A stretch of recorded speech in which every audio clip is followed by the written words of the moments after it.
साल 1997 James Cameron लेकर आए एक कमाल की फिल्म टाइटैनिक।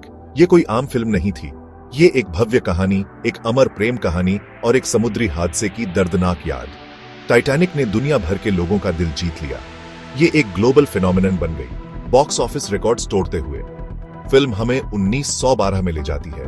हम आरएमएस टाइटैनिक पर सवार होते हैं, जो उस समय का सबसे बड़ा और आलीशान जहाज था। टाइटैनिक इंसानी इंजीनियरिंग का एक बेहतरीन नमूना था। एक तैरता हुआ महल, भरा हुआ ऐशो आराम और शानो शौकत से। हर तरह के लोग इस पहले सफर पर निकले थे। उनके साथ अमेरिका में नई जिंदगी के सपने थे। उनमें से एक थे जैक डॉसन, एक गरीब कलाकार, और रोज डिविट बुकेटर, एक अमीर खानदान की लड़की, फंसी हुई एक बंधी हुई जिंदगी में। उनकी राहें जो मिलने वाली थीं, एक यादगार प्रेम कहानी लिखेंगी एक आने वाली आफत के साए में। मंच तैयार है, अटलांटिक महासागर इंतजार कर रहा है। किसी को नहीं पता कि उस अनसिंकेबल टाइटैनिक के लिए किस्मत कुछ और ही सोच रही है।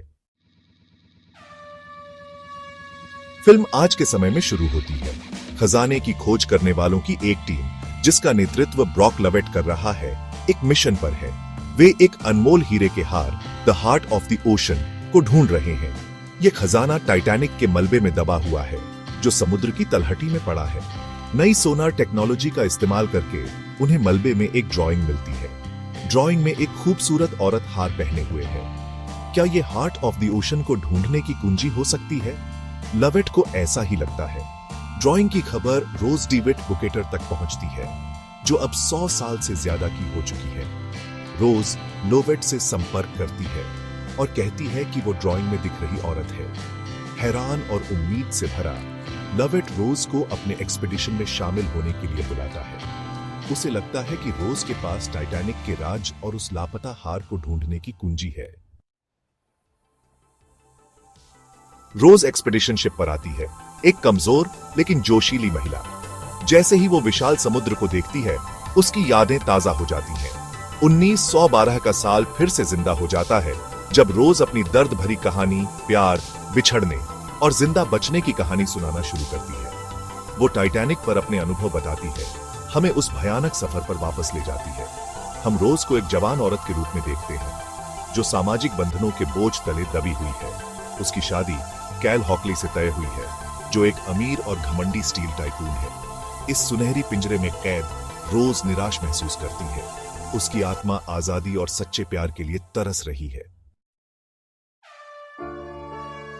भाग 4। एक अनोखी मुलाकात। जैक और रोज की दुनियाएं टकराती हैं। किस्मत तब खेल दिखाती है जब रोज जैक डॉसन से मिलती है। जैक एक आजाद ख्यालों वाला कलाकार, जो स्टीरेज में सफर कर रहा है, पोकर के एक लकी गेम में टाइटैनिक का टिकट जीतता है। उनकी दुनिया, जो वर्ग और सामाजिक दीवारों से अलग है, टाइटैनिक की भव्य सीढ़ियों पर टकराती है। उनका कनेक्शन फौरन और अनडिनायबल होता है। जैक अपने चार्म और जिंदगी के लिए जोश के साथ रोज के अंदर एक चिंगारी जगाता है। वो उसे साधारणता में सुंदरता दिखाता है और उसे अपनी घुटन भरी जिंदगी से बाहर निकलने के लिए प्रोत्साहित करता है। भाग 5। डूबते जहाज पर प्यार खिलता है, एक रिश्ता उन्हें जोड़ता है। जैसे जैसे टाइटैनिक अपनी मंजिल की ओर बढ़ता है, जैक और रोज का रिश्ता गहरा होता जाता है। वे जहाज की भव्यता के बीच चोरी छिपे पल बिताते हैं। जैक रोज को स्टीरेज की दुनिया से रूबरू कराता है, जो उसकी फर्स्ट क्लास जिंदगी से बिल्कुल अलग है। वे नाचते हैं, हंसते हैं और प्यार में डूब जाते हैं, उस सामाजिक खाई से बेखबर जो उन्हें अलग करती है। उनकी प्रेम कहानी जहाज की शानो शौकत के बैकड्रॉप में खिलती है। उनके प्यार और आने वाली त्रासदी के बीच का कंट्रास्ट कहानी को और भी दर्दनाक बना देता है। जैक के बनाए रोज के स्केचेस, खासकर वो वाला जिसमें उसने सिर्फ हार्ट ऑफ द ओशन पहना है, उनके प्यार के निशान बन जाते हैं। उनकी प्रेम कहानी खूबसूरत, पैशनेट और दुखद रूप से अमर है।